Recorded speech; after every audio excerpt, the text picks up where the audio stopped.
तहज्जुद का वक्त था। मौलवी साहब ने मस्जिद का दरवाज़ा खोला। इन्हें मस्जिद के बरामदे में कोई लेटा हुआ दिखाई दिया। वो हैरान हुए कि कौन हो सकता है। हैरानी से माथे पर बल पड़े। उन्होंने देखा कि 15-16 साल की लड़की सहन में बैठी थी। बाल बिखरे हुए थे, मुंह पर ऐसे निशान थे जैसे किसी ने मारा हो। मौलवी साहब ने हैरत से पूछा, तुम कौन हो बेटी?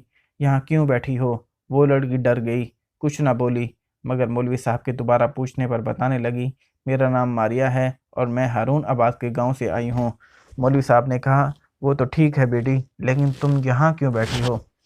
मौलवी साहब, हमारे गांव में मेरे भाई से गुनाह सरजद हुआ है, जिसके बदले में पंचायत ने मुझे देने का फैसला किया है। वो इसे वहां से घर ले गए, जहां पर इनकी बीवी का जवान बेटा भी मौजूद था। सर्दी का मौसम था, हर तरफ धुंध नजर आ रही थी। तहज्जुद के वक्त मौलवी साहब मंजिल की तरफ रवां थे। बिस्मिल्लाह पढ़कर उन्होंने मस्जिद का दरवाज़ा खोला। जैसे ही वो मस्जिद में दाखिल हुए, इन्हें मस्जिद के बरामदे में चादर ओढ़े कोई शख्स लेटा हुआ दिखाई दिया।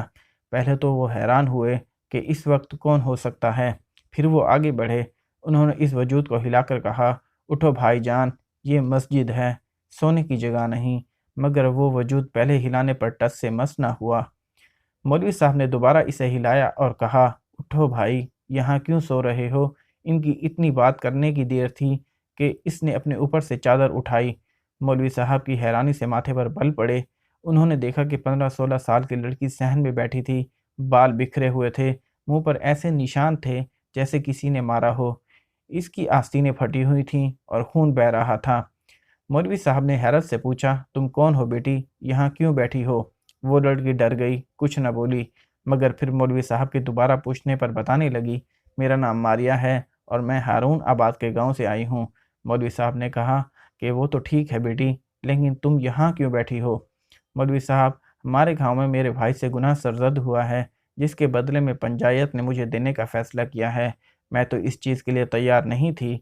घर वालों ने मुझे बहुत मारा, मैं ना मानी, बस वहाँ से भाग आई और मस्जिद में पनाह ले ली।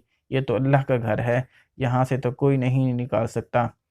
मौलवी साहब लड़की की बातें सुनकर सोच में पड़ गए। सोचने लगे कि इस तरह इस लड़की को यहाँ नहीं रखा जा सकता। उन्होंने इसे कहा, बेटी, तुम खुद को चादर में लपेट लो, मेरे साथ चलो। लड़की ने ऐसा ही किया।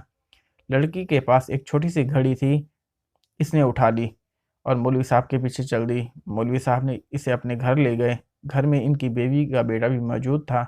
मौलवी साहब की बीवी पहले तो लड़की को देखकर परेशान हो गई, मगर जब उन्होंने सारी बात बताई और कहा, अब ये हमारे साथ रहेगी और तुम इसका बेटियों की तरह ख्याल रखोगी।